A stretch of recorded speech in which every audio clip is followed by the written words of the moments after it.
Hi, good day everyone. This is Teacher Josa. Welcome you all to our personal development and philosophy class. Congratulations, you're done watching 4 video lessons. Part 1 is all about compelling vision, 2 assessing reality or your reality, 3 reimagine philosophy, and this time we're going to discuss part 4, optimize your practices. So let me share my screen.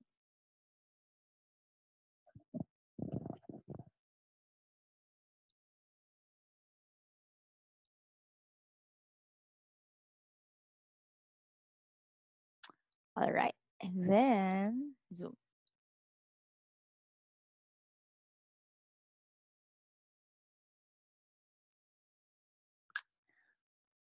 Okay. When we say optimize our practices, here are the major questions. 1, recognize to what degree you're practicing the few things that make the biggest difference. 2, act on the vital few practices that make the biggest difference. And 3, embed new practices to further enhance your quality of life. So, isa-isahin natin class. First, master the most important skill in life, and that is your communication skill or our communication skill.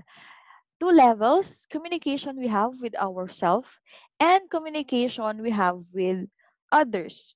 We spend most of our lives communicating, and yet the subject of communication is not given focus in our homes, schools, universities, and even in our workplace.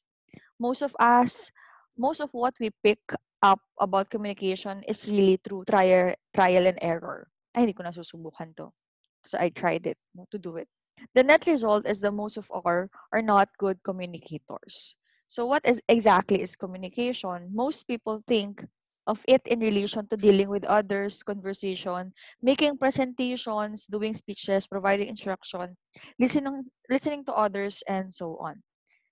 The fact is, actually, communication has these 2 levels. The communication we have with ourselves and communication we have with others.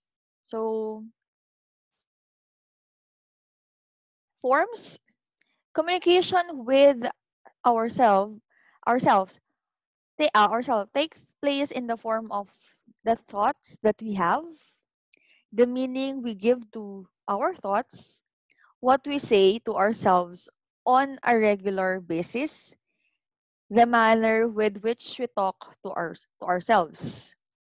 Communication with others takes place in the form of the extent of which we listen to others, the meaning we give to what others say, what we say to others, and the manner in which we talk to others. I hope na naalala niyo yun. So, is there a relationship between the 2 forms of communication? Which one is most important to master? To sustain an outstanding quality of life, it's important to master communication, both with yourself and with others. However, if you had to pick one to accelerate the mastery of, the author, Mr. Rajiv Dewan, suggested or recommended mastering the communication you have with yourself. This is because the quality of our communication with others drives to a large extent the quality of communication we have with others. According to Lao Tzu, knowing others is wisdom, knowing yourself is enlightenment. Communication with self is a huge subject in almost everything, and you we continue to question, examine and question and reimagining. So how to improve your communication with others?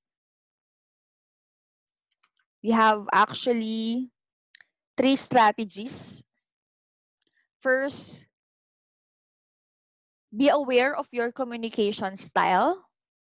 As mentioned at several other places, awareness is the first step to any change. The more aware you are of how you communicate with others, the more you catch yourself with you indulge in communication styles that you don't deserve, that don't serve you, that don't serve you, ha. To aware of how you communicate with others, answer the following question. First, how do others perceive your communication style? What types of people do you have problems communicating with? Think of it. What emotions do you normally feel with communicating with others? What is your listening to taking ratio? Mas madalas ba you are talking or listening? To what extent are you comfortable with silence? And to what degree do you confuse telling with communicating? Kala mo enough na yung you tell, no? Wala yung process of you tell, you listen, and then there's a feedbacking. Two, plan your communication. It's critical to plan your communication because when you fail to plan, you plan to fail. To help you plan your communications, we have this result-driven communication framework. So here's the framework. Target, who do I want to communicate to? That's the target. Motive, why do I want to communicate? Third, outcome, what is the result I want? Message, what is my key message? What I want to tell. Next is delivery. How do I deliver my message? And last one is timing. When do I want to deliver my message?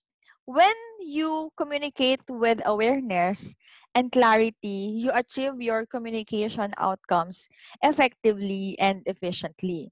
So, remind yourself this result-driven communication framework. You have your target, what's your motive, what the outcome, message, delivery, how you're going to tell it, and the perfect timing, or when do you want to deliver this message. And usually, we check also the mood, behavior ng kakausapin natin. No? Kasi for example, kung bala siya during that time, may kaaway siya, malungkot siya, it may affect yung message na sasabihin natin. Okay? And I think the fourth one, balikan lang natin, yon, yung seek first to understand before being understood. I don't know if nabasa nyo na yung 7 Habits of Highly Effective People by Stephen Covey. Ang ganda nun, no? So, seek first to understand, then to be understood. So, according to Henry Ford, if there is any great secret of success in life, it lies in the ability of put yourself in the other person's place and to see things from his point of view as well as your own. So, we listen to other people not because we are preparing to reply or preparing our replies, but we really need to understand. We want to understand, no? So, to master these 3 strategies, be fully present, be comfortable with silence, listen 100 times, ponder 1,000 times, speak once. You need to think first. And be better listener.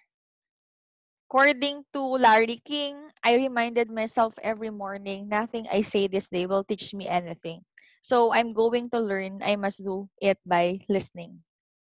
Okay? Be a detective, master the science of art of asking high quality questions, both yourself and others. Okay? Go beyond the words to understand the meaning. A common problem in communication arises from different meaning we each give to same words. If you find yourself reaching an impasse in your communication with others, make sure you're able to look beyond the words and understand the underlying meaning. According to Nelson Mandela, if you talk to a man in a language that he understands, he goes to his head. If you talk to him in his language, that goes in his heart. Diba? Ang ganda. And read body language. Research indicates that over 50% of our communication is nonverbal. So reveals a lot more than word can. So to really understand what's going on in your interaction with others, learn to become sensitive to interpreting body language. Okay? So, yun po. SALT-driven communication framework. Yan. So next is building your winning team. So what's a critical factor for success? What enables family, communities, businesses, and even countries to be highly successful? Of the many factors, including vision, leadership, and persistent action, a critical common factor behind all success enterprises is a winning team. As cliche as it sounds, life is a team sport. And to win in the sport of life, you must assemble a winning team. So what's a winning team? It's composed of people who can and are willing to provide you with appropriate mentoring and coaching to help you create and sustain your dream life. The people in your winning team should meet the majority, if not all, the following criteria. Next, may criteria ang ating winning team. Number one, they possess wisdom and experience which you respect. Number two, they are already at a point that you want to reach. This could be because they are already similar to the person you want to become. They've done what you want to do. They live in a way you want to live. They have your best interest at heart. They're willing to share their expertise and experience with you. So how are you going to assemble your winning team? So let's start with the board of directors, Nax. A small core group whose wisdom and guidance you value across all areas of life. So like 3 people, 2 to 3 or more than, no? Or 5. No? Small lang naman eh. And then your specialist advisors, ayan po, sobrang daming advisors. People with skill, knowledge, and experience in specific areas of life. So, number 1, identify the people you want on your team. You'll have some choices to make. How wide do you cast your search? Do you only go for the people you know? Or do you cast the search much wider? For example, given the choices, it would be great for a person as a financial mentor. So, paano natin nakikita din yung support ng ibang tao? Be clear on the support you want. Clarity is a power. Be very clear on your support you're looking for. Also, be very specific on what that might mean from the mentor's perspective. Okay? The more clear you are, the more impressive you'll come across with approaching the people you'd like to mentor and coach you. Third, approach the people on your list. Prior to making contact, be clear about your plan for approaching the people you've chosen. How will you make contact? What will you say? How will you know? How will you follow up? How will you convince them to help you? Having a plan is obviously not enough. You need to make contact. In case you start to have second thoughts, remember that the worst can happen is that say no. So you must, of course, contingency plan pa rin. Okay? So here we have business advisors, career advisors, community advisors, emotional advisors, relationship advisors, spiritual advisors, financial advisors, and health advisors. So how are you going to leverage your winning team? Develop a relationship with your team. Look to add value to your team first. Seek and act on opportunities to be service to your team members. So given the situation, what would my board directors or my specialist advisor do and why? Third, seek counsel from your team on issues and opportunities where their guidance would be immense value to you. So, we seek advice. But at the end of the day, of course, in the end of the day, tayo pa rin naman yung de-decide. No? Napakahalaga lang nakakuha tayo ng iba't ibang ideas from experiences and ageless wisdom of other people. Okay? So we have this develop your menu of appreciation.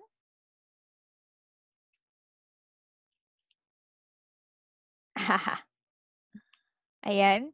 So, little effort or little appreciation and big thing nakalagay dyan. A basic human need is to feel appreciated. 'Di ba? The need to be acknowledged, to be recognized, and to feel special. This applies across our work, family, and community. So, of course, just to be clear, this is not a desire to some have and others don't. Instead, it's a basic psychological need shared by human beings. So, here, how to feel more appreciated, establish this menu of appreciation. We have these four quadrants. Quadrant 1, 2, 3 and 4. 1, 2, 3, and 4. So for quadrant 1, what are the some little things others can say or do which will enable me to feel even more appreciated? What are the some little things that I can say or do to appreciate myself? Diba? Don't forget to appreciate yourself.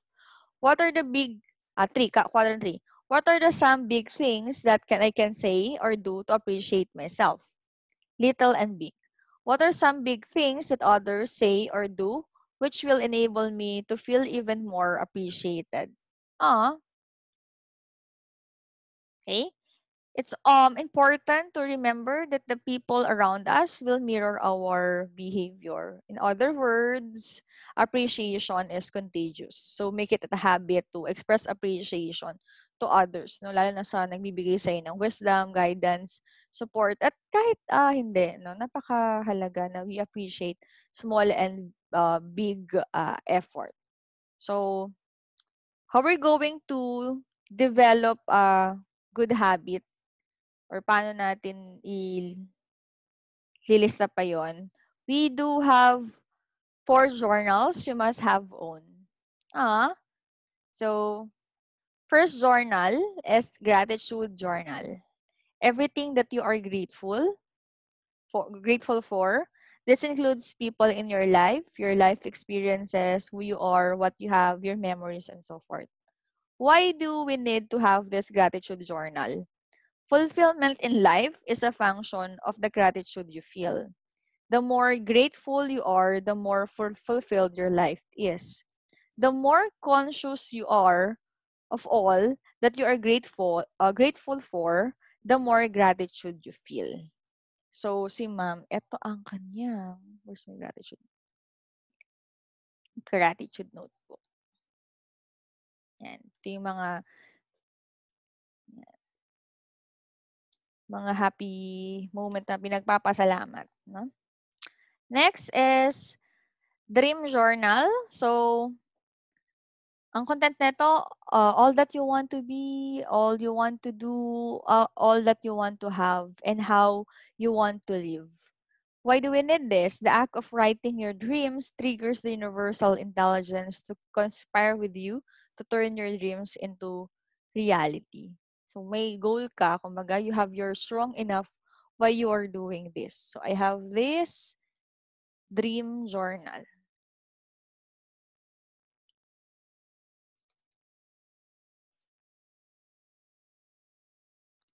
Yan.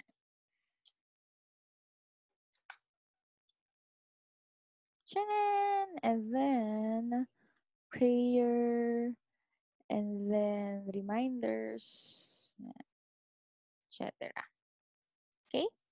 And then ideas journal. Okay, ideas journal. Ideas, of course. You write ideas, opportunities, possibilities, and what if. So sometimes the ideas we come up with a great, but the timing to implement the ideas may not be ideal. Keeping a record of our ideas enables us to revisit these ideas at a later night when the timing may be right. Si Mameta. Ayan. Mga teaching strategies and other innovations na naiisip ko pa. No? So, binabalikan ko lang, ano bang applicable sa class ko today. So, ideas journal. And then, magic moment journal, special moments in your life, moments that make you laugh, made you laugh or smile, or shared a tear of joy or gratitude. Life is not measured by number of breath you take, but the moments that take your breath away. Ah, magical moment. Pakalaki ng magical moment ko. Kasi ito may kinalaman sa mga yeah. Chanern! Laki. It's a gift from my beloved student. Thank you, Julie De Leon, for giving me this notebook. Magical siya kasi nandyan yung mga moments ko in UP, Marisay, and Japan and other places. So, last part of, I think, ng slide natin. So, tattoo 8 words on your forearm. Does not mean na magpapatattoo tayo, no? So, while you may not actually want a new tattoo, placing the words in a prominent place where you'll see them often can have a powerful, positive, and reinforcing effect. So, any quotes, saying, Bible verse, or message, pwede mong ilagay in specific place that will remind you na I can do this, I will do this, na I will um, become worthy person. So, si ma'am, ito, tanggalin ni ma'am sa nakadikit. Ayan, nakadikit sa pader to. So, sa akin, you should set a goal big enough that in the process of achieving it, you become something worth becoming. So, yan, nakapin yan dito sa my corkboard ko sa harap. Ayan. So, here's the example. I am better than I think I am. So, ayan, we're done sa ating part 4. Actually, hindi yan to be continued. Alam ko na. Nilagay kong to be continued because learning is a lifelong journey. So, we continue to learn different things about how we're going to think of our careers, ways to experience lasting success, and to find our purpose, meaning of our life, and appreciate the timeline or what we call timeline or the deadline or the limitation or the dead end, which we call death. So thank you so much for listening to Ma'am Josa. Don't forget to reflect and write your insights. Thank you and have a nice day ahead. Bye.